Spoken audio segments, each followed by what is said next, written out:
السلام علیکم ورحمۃ اللہ وبرکاتہ، نحمده ونصلی علی رسولہ الکریم، اما بعد فاعوذ باللہ من الشیطان الرجیم، بسم اللہ الرحمن الرحیم، رب اشرح لی صدری ویسر لی امری واحلل عقدۃ من لسانی یفقهوا قولی۔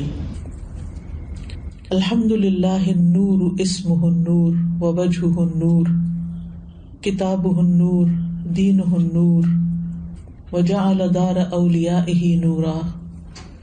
تمام قسم کی تعریف اللہ کے لیے ہے جو نور ہے، اس کا نام نور ہے، اس کا چہرہ نور ہے، اس کی کتاب نور ہے، اس کا دین نور ہے، اور اللہ نے اپنے دوستوں اور اولیاء کے گھر یعنی جنت کو نور بنا دیا ہے۔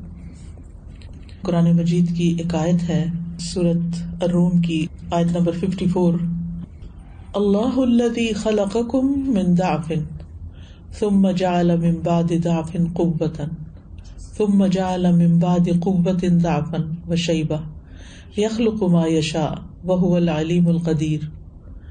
اللہ وہ ہے جس نے تمہیں کمزوری کی حالت میں پیدا کیا، پھر اس کمزوری کے بعد قوت دی، پھر اس قوت کے بعد کمزوری اور بڑھاپا دیا۔ وہ پیدا کرتا ہے جو وہ چاہتا ہے، اور وہ خوب جاننے والا، بہت قدرت رکھنے والا ہے۔ اس آیت میں اللہ سبحانہ وتعالیٰ اپنے وسیع علم، عظیم قدرت اور کمال حکمت کو بیان فرما رہا ہے کہ اس نے کس طرح انسان کو پیدا کیا۔ یعنی انسان اپنی ابتدائی زندگی میں جب ایک بچہ پیدا ہوتا ہے، بلکہ ماں کے پیٹ میں بھی کس کمزوری کی حالت میں وہ پلتا اور بڑھتا ہے ماں کے خون پر، اور پھر جب پیدا ہوتا ہے تو اس کی حالت کیسی ہوتی ہے کہ نہ وہ خود کھا سکتا ہے، نہ بیٹھ سکتا ہے، نہ بول سکتا ہے، نہ اپنے جذبات کا اظہار کر سکتا ہے، بس اس کو رونا آتا ہے اور ہر بات رو کے کرتا ہے۔ تو انسان کی تخلیق کا آغاز تو مٹی سے ہے، پھر نطفے سے جمع ہوا خون، پھر گوشت کا لوتھڑا، پھر اس میں روح پھونکی جاتی ہے، اور ماں کے پیٹ سے بھی نکل کر انتہائی کمزور، نحیف اور لاغر ہوتا ہے۔ پھر آہستہ آہستہ قوت پکڑتا ہے، ہر روز اس کے اندر ایک نیا ایکشن آتا ہے، پروان چڑھتا ہے، اور اللہ تعالیٰ اس کی قوت میں اضافہ کرتے کرتے اس کو اتنا قوی کر دیتے ہیں کہ وہ جوانی کو پہنچ جاتا ہے، اور اس کی ظاہری اور باطنی ساری طاقتیں مکمل ہو جاتی ہیں۔ پھر جب وہ اپنی جوانی کے انتہا کو پہنچتا ہے تو وہیں سے اس کا ڈکلائن بھی شروع ہو جاتا ہے، بڑھاپے کی طرف لوٹتا ہے۔ دیکھنا، سننا، چلنا، پھرنا، اٹھنا، اٹھانا، پکڑنا، ہر قسم کی طاقت گھٹنے لگتی ہے، اور آہستہ آہستہ بالکل جواب دے جاتی ہے۔ ساری حالتیں چینج ہو جاتی ہیں، جسم پہ بجوریاں آ جاتی ہیں، دانت کمزور ہو جاتے ہیں، بال سفید ہو جاتے ہیں، اور طرح طرح کی بیماریاں انسان کو آ گھیرتی ہیں۔ یہ سب کچھ اللہ کے اختیار سے ہوتا ہے۔ اس میں انسان بے بس اور کمزور ہے، نہ اپنے بچپن کو جوانی میں بدلنے سے روک سکتا ہے، اور نہ جوانی کو بڑھاپے میں بدلنے سے روک سکتا ہے۔ تو اس سے یہ پتہ چلتا ہے کہ سارا اختیار اللہ ہی کے پاس ہے، اور زندگی کے یہ مختلف مراحل اللہ نے طے کیے ہیں، اور یہ ہونے ہی ہونے ہیں۔ ہم جیسی چاہیں دوائیاں کھا لیں، جیسی چاہیں غذا کھا لیں، جیسی چاہیں ایکسرسائز کر لیں، لیکن اولڈ ایج کے کچھ نہ کچھ عوارض جو ہیں وہ انسان کو لاحق ہوتے ہی ہیں۔ تو اللہ سبحانہ وتعالیٰ اسی طرف انسان کی توجہ دلاتے ہیں۔ اللہ تعالیٰ فرماتے ہیں فَلْيَنظُرِ الْإِنسَانُ مِمَّ خُلِقَ، انسان کو دیکھنا چاہیے کہ وہ کس چیز سے پیدا کیا گیا۔ خُلِقَ مِن مَاءٍ دَافِقٍ يَخْرُجُ مِن بَيْنِ الصُّلْبِ وَالتَّرَائِبِ، وہ اچھلنے والے پانی سے پیدا کیا گیا جو پیٹھ اور سینے کی ہڈیوں کے درمیان سے نکلتا ہے۔ اور پھر مختلف سٹیجز سے انسان گزرتے گزرتے جب انسان بڑا ہو جاتا ہے تو پھر بچپن کی کمزوری سے جوانی کی طرف جب جاتا ہے تو بھی انسان کے اندر کئی طرح کی کمزوریاں ہوتی ہیں، چاہے جسمانی طور پر طاقتور ہوتا ہے، ذہنی طور پر طاقتور ہوتا ہے، لیکن پھر بھی اپنے ارادے میں کمزور ہوتا ہے، اپنی خواہشات کے آگے کمزور ہوتا ہے، اپنے صبر میں کمزور ہوتا ہے، اپنے شکر میں کمزور ہوتا ہے، اپنی عبادتوں میں کمزور ہوتا ہے، بہت سی چیزوں میں اس کی کمزوریاں اس کے ساتھ لگی رہتی ہیں۔ پھر انسان جلد باز بھی ہوتا ہے، اپنی زبان پہ قابو نہیں رکھ سکتا، اپنے جذبات پہ قابو نہیں رکھ سکتا۔ تو انسان کے ساتھ یہ کمزوری لگی ہوئی ہے، لیکن جب انسان عمر میں بڑھ جاتا ہے تو پھر یعنی اللہ تعالیٰ فرماتے ہیں خلقکم من ضعف، کہ اللہ نے پیدا ہی تم کو کمزوری کی حالت میں کیا، یعنی تم عمر کے کسی بھی حصے میں ہو تو بہرحال تم کمزور ہی ہو. اور انسان دو کمزوریوں کے بیچ میں ہے، بچپن اور بڑھاپے کی کمزوریوں کے بیچ میں جوانی ہے، اور اس میں بھی طرح طرح کی کمزوریاں اس کے ساتھ ہیں. اور پھر جوانی سے جو بڑھاپے کا سفر ہے وہ پھر انسان کی زندگی کے اختتام کی طرف چل پڑتا ہے. یعنی ایک ہے بڑھاپا اور ایک ہوتا ہے انتہائی بڑھاپا.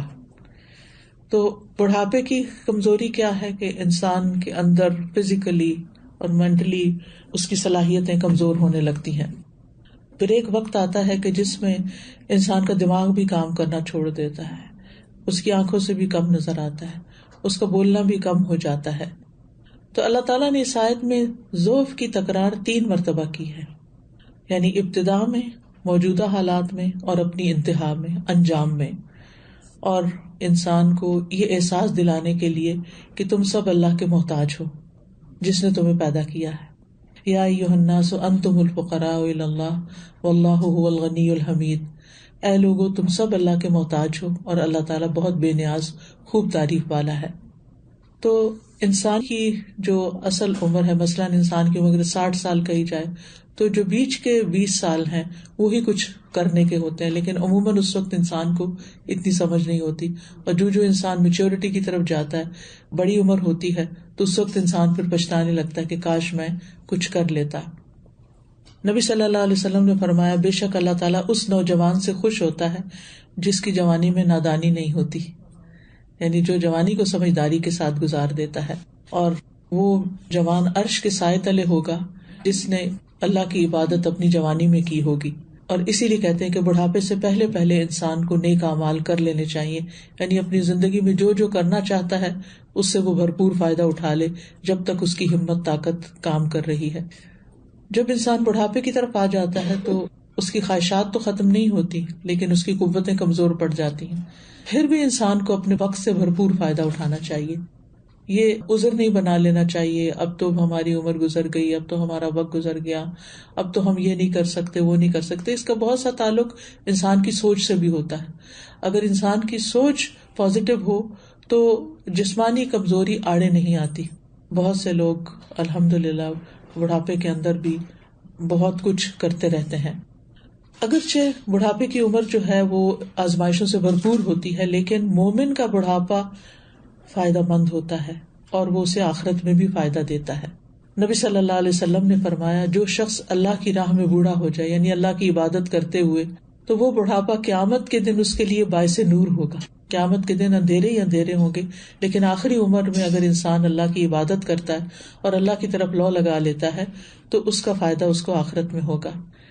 نبی صلی اللہ علیہ وسلم نے فرمایا تم میں سے کوئی شخص ہرگز موت کی تمنا نہ کرے، نہ موت آنے سے پہلے اس کے لیے دعا کرے. کبھی یہ نہ سوچے کہ اللہ مجھے اٹھا لے، کیونکہ جب تم میں سے کوئی شخص مر گیا تو اس کا عمل منقطع ہو گیا. اور مومن کی عمر اس کی بھلائی میں ہی اضافہ کرتی ہے، یعنی جتنی بھی عمر اللہ تعالیٰ دے وہ انسان کے لیے فائدہ مند ہی ہے، اس کی ناشکری اور ناقدری نہیں کرنی چاہیے. پھر یہ ہے کہ جو سینئر لوگوں کے آس پاس لوگ ہوتے ہیں ان کا خاص خیال رکھنا چاہیے، ان کے حقوق کا خیال رکھنا چاہیے، ان کی ضروریات کا خیال رکھنا چاہیے، اور ان کے آرام کا، کھانے پینے کا، دوائیوں کا، ان کے مسائل کا، ان کے مشکلات کا، ان کے جذبات کا، اور ہر اس چیز کو ان سے دور رکھنا چاہیے جو ان کی زندگی میں بدمزگی اور پریشانی پیدا کرے. ہمارے معاشرے میں افسوس یہ کہ بچے جب جوان ہوتے ہیں اور والدین جب بزرگ ہو جاتے ہیں تو ان کا اس طرح خیال نہیں رکھا جاتا، جبکہ قرآن مجید میں آتا ہے کہ اما یبلغن عندک الکبر احدہما او کلاہما فلا تقل لہما اف ولا تنہرہما، کہ جب تمہارے پاس ان میں سے ایک یا دونوں بڑی عمر کو پہنچ جائیں تو تم ان کو اف تک نہ کہو اور ان کو ڈانٹ کے بات نہ کرو. تو اولاد کا یہ فرض بنتا ہے کہ بڑوں کی رسپیکٹ کریں. نبی صلی اللہ علیہ وسلم نے جب مکہ فتح کیا تو حضرت ابو بکر کے والد ابو قحافہ جو تھے ان کو نبی صلی اللہ علیہ وسلم کے پاس اٹھا کے لایا گیا، کیونکہ چل نہیں سکتے. اس وقت ویل چیئر تو ہوتی نہیں تھی، ہوتی بھی تو مکہ میں چلانی کون سی آسان ہے، ابھی بھی مشکل ہوتی.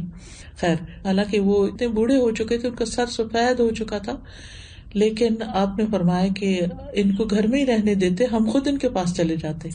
اس سے آپ اندازہ لگائیں کہ نبی صلی اللہ علیہ وسلم بڑی عمر والوں کا کتنا احترام کیا کرتے تھے. ایک بزرگ شخص نبی صلی اللہ علیہ وسلم سے ملاقات کے لیے حاضر ہوا تو لوگوں نے اسے راستہ دینے میں دیر کی, یعنی جلدی راستہ نہیں دیا. تو آپ نے فرمایا وہ شخص ہم میں سے نہیں جو ہمارے چھوٹوں پہ رحم نہ کرے اور ہمارے بڑوں کی عزت نہ کرے. تو اس لیے اسلام نے بزرگوں کو بہت عزت دی ہے. اسی طرح کوئی بھی چیز دینا ہو, شروع کرنا ہو, جیسے گھر میں کھانا سرو کرنا ہو تو بڑوں سے ہی پہلے شروع کرنا چاہیے. ابن عمر کہتے ہیں کہ ایک مرتبہ میں نے دیکھا کہ رسول اللہ صلی اللہ علیہ وسلم مسواک فرما رہے تھے. اس کے بعد آپ نے وہ مسواک سب سے بڑی عمر کے آدمی کو دے دی اور فرمایا کہ مجھے جبریل علیہ السلام نے حکم دیا کہ یہ میں بڑے کو دوں.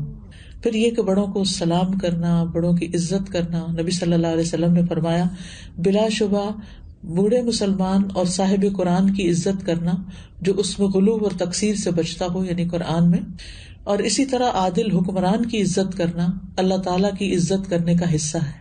یعنی جو شخص بڑوں کی عزت کرتا ہے وہ دراصل اللہ سبحانہ وتعالیٰ کو عزت دے رہا ہے. اور بزرگوں کو خود بھی فائدہ مند بننا چاہیے. جب اللہ تعالیٰ نے ان کو عزت دی, نبی صلی اللہ علیہ وسلم نے عزت اور احترام والی باتیں ان کے لیے فرمائی, تو پھر اس عمر سے بھرپور فائدہ اٹھانا چاہیے. خاص طور پر اپنی نمازوں کی حفاظت کرنی چاہیے, اپنے اذکار کی پابندی کرنی چاہیے. نبی صلی اللہ علیہ وسلم نے جب مکہ فتح کیا تو ام ہانی جو ان کی کزن تھی, حضرت علی کی بہن تھی, تو وہ کافی بزرگ ہو چکی تھی. تو انہوں نے کہا کہ میری عمر زیادہ ہو چکی ہے, مجھے کوئی ایسی چیز بتا دیجیے کہ جو میں ایک جگہ بیٹھے بیٹھے کر سکوں. تو آپ صلی اللہ علیہ وسلم نے ان کو تسبیحات بتائیں اور ان کا بہت سا فائدہ بتایا کہ تم یہی پڑھتی رہا کرو. یعنی بعض اوقات انسان چل پھر کے بہت کچھ بھاگ دوڑ کے کسی کی خدمت کے کام اور کچھ نہیں کر سکتا, تو ذکر کی کثرت کر دے. پھر اسی طرح یہ ہے کہ اپنی صلاحیتوں سے دوسروں کو فائدہ پہنچائیں. حضرت سہل بن سعد کہتے ہیں کہ ہمیں جمعے کے دن بہت خوشی ہوا کرتی تھی, کیونکہ ہماری ایک بڑھیا تھی جو ہمارے لیے چقندر کی جڑیں لیتی, جنہیں ہم کھیتوں میں نالیوں کے کنارے بو دیا کرتے تھے.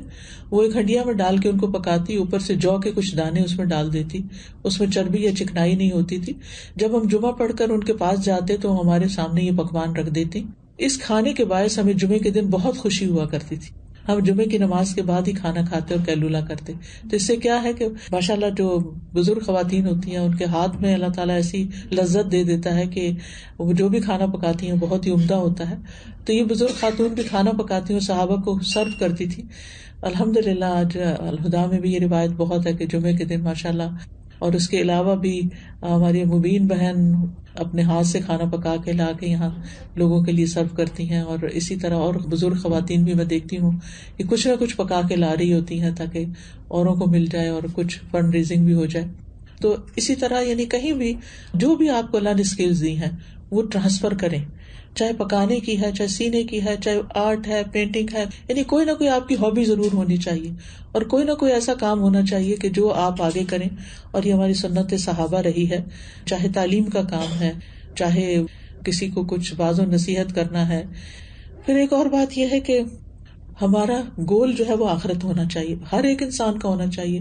لیکن ظاہر کی عمر کے آخری حصے میں پھر چانسز دنیا میں رہنے کے کم ہو جاتے ہیں, تو اس وقت انسان کو دنیا کی فکریں کم کر دینی چاہیے. بعض اوقات ہم نے سب کے پریشانیاں اپنے بچوں کی, بچوں کے بچوں کی, وہ کہاں رہیں گے, وہ کیا کھائیں گے, وہ کہاں جا رہے ہیں, وہ کہاں آ رہے ہیں, کوئی سفر پہ گیا بتا دیا, بس سارا وقت دھیان ادھر ہی. یعنی ایسے ایسے ہم و غم ہم نے پالے ہوتے ہیں کہ جو ہماری ضرورت کے نہیں ہوتے. ہمیں اس کی بجائے سارے غموں کو اپنی آخرت کا ہم بنا لینا چاہیے. ایک حدیث میں آتا ہے کہ جو شخص آخرت کو اپنا ہم و غم بنا لیتا ہے دنیا اس کے پاس ذلیل ہو کے آتی ہے. تو ایک خاتون نے کسی سے یہ حدیث سنی تو ان کی زندگی میں بہت سے پرابلمس تھے, تو انہوں نے اٹھتے بیٹھتے چلتے پھرتے یہ دعا مانگنا شروع کر دی کہ اللہ میری ساری فکروں کو آخرت میں جمع کر دے. تو انہوں نے اپنا واقعہ ذکر کیا ایک شیخ سے, تو ان شیخ نے یہ ذکر کیا اور میں نے بھی سنا. وہ کہہ رہے تھے کہ اس خاتون نے بتایا کہ یہ میں نے حدیث شاید انہی سے سنی تھی, آپ سے سنی تھی, اور میں نے یہ دعا مانگنی شروع کر دی کہ اللہ میری دنیا کی فکریں کم ہو جائیں, بس آخرت کی لگ جائیں. تو کہتی ہے کہ جتنے بھی میری زندگی میں مسائل تھے وہ سارے کے سارے حل ہو گئے. اور یہ ایک حقیقت ہے کہ ہم بعض اوقات حدیث سن لیتے ہیں, انفارمیشن لے لیتے ہیں, لیکن وہ نہیں کرتے جو ہمیں کرنا چاہیے. تو ہمیں ان اعمال کی فکر کرنی چاہیے جو ہمارے کل میں کام آنے والے ہیں, اور کسی نافرمانی کے کام میں نہیں پڑے. اسی طرح یہ کہ مایوس نہیں ہونا چاہیے. ہم سب کو معلوم ہے بڑھاپے میں بیماریاں زیادہ آ جاتی ہیں، لیکن آپ صلی اللہ علیہ وسلم ایک بزرگ کی اسی طرح عیادت کرنے کے لیے گئے تو آپ نے فرمایا لا باس طہور انشاءاللہ، کوئی بات نہیں، یہ بیماری گناہوں سے پاک کرنے والی ہے. مومن کو اولڈ ایج میں جو بیماری کوئی ہو جاتی ہے اس کی ساری زندگی کا کفارہ ہو جاتی ہے. ہمیں دنیا میں لگتا ہے شاید ہم بہت مظلوم ہو گئے ہیں اور ہمارے ساتھ یہ ایسا کیوں ہو، لیکن وہ اس کے لیے خیر ہی ہوتی ہے. اور ایک اور چیز جو ہمیں کرنی چاہیے کہ ناکارہ عمر سے پناہ مانگے، یعنی ایسی زندگی کہ جس میں ہم دوسروں کے بوجھ ہو جائیں اور خود کچھ بھی کرنے کے قابل نہ ہو. تو اللہ تعالیٰ سے دعا ہے کہ اللہ تعالیٰ ہمیں اپنی حقیقت کو سمجھنے کی توفیق دے اور ہمیں پازیٹیو تھنکنگ دے اور ہمیں زندگی کو بہترین طریقے سے گزارنے کی توفیق دے اور اپنے اس وقت کو زیادہ سے زیادہ پروڈکٹیو کاموں میں گزاریں. ہم یہ نہ سوچیں کہ اب تو ہمارا بس ختم ہو گیا سب کچھ، اب کچھ نہیں آتا، اب بھول گئے. منفی باتیں نہیں کریں. آپ یہ سوچا کریں نہیں ہمیں سب کچھ یاد ہے اور ہم سکھا سکتے ہیں، ابھی بھی ہم پروڈکٹیو ہو سکتے ہیں. اللہ تعالیٰ نے حضرت زکریا کی بیوی کو انتہائی بڑھاپے کی حالت میں اولاد دے دی تھی، اور ابھی بھی ایک دن میں تصویر دیکھ رہی تھی کہ ایک خاتون جو تھی شاید 70 ایئرس کی تھی یا پلس، اور اللہ نے اس کو بیبی دیا. یعنی کہنے کا مطلب یہ ہے کہ اللہ سبحانہ و تعالیٰ جب جو چاہے کسی کو دے سکتا ہے. بس ہمیں مایوسی کی طرف نہیں جانا، کیونکہ اس ایج میں جب ہم دیکھتے ہیں کہ سب بھاگ دوڑ کر رہے ہیں اور ہم بیٹھ گئے ہیں، یا ہم اس طرح نہیں ایکٹیو رہے، یا ڈرائیو نہیں کر سکتے، یا ہم دوسروں پہ ڈیپینڈنٹ ہو گئے، تو شیطان بہت سی دل میں وسوسے ڈالتا ہے. شیطانی وسوسوں سے بچنے کے لیے ضروری ہے کہ ہم اپنے لیے اعوذ باللہ السمیع العلیم من الشیطان الرجیم من ہمزہ ونفخہ ونفثہ پڑھ کے اپنے اوپر سدکارے. آج صبح مجھ سے کسی نے پوچھا، میں نے یہ نسخہ پہلے بھی بہت لوگوں کو بتایا، کہ وہ کہتی ہیں کہ میں نے یہ شروع کیا ہے تو میرے جسم کی دردیں ٹھیک ہو گئی ہیں، تو کیا میں اوروں کو یہ بتا سکتی ہوں کہ اس دعا کے پڑھنے سے میرے لیے اتنا فائدہ ہوا؟ تو بہرحال آپ لوگ بھی پڑھ سکتے ہیں. اور جب دل گھبرانے لگے اور دل میں پریشانی آنے لگے اور دل میں کوئی غم جگہ بنانے لگے، تو یہ دراصل شیطان کا حربہ ہوتا ہے، وہ انسان کو پریشان کرنا چاہتا ہے. تو اس وقت یہی دعا پڑھ کے اپنے اوپر تھتکار دیں، دل کی جگہ پر تھک تھک تھک ایسے کر کے، تو انشاءاللہ آپ دیکھیں گے کہ بہت اچھے ہو جائیں گے. اللہ تعالیٰ آپ سب کو بہت اچھا رکھے. بارک اللہ فیکم. سبحانک اللہم وبحمدک، اشہد ان لا الہ الا انت، استغفرک واتوب الیک. السلام علیکم ورحمۃ اللہ وبرکاتہ.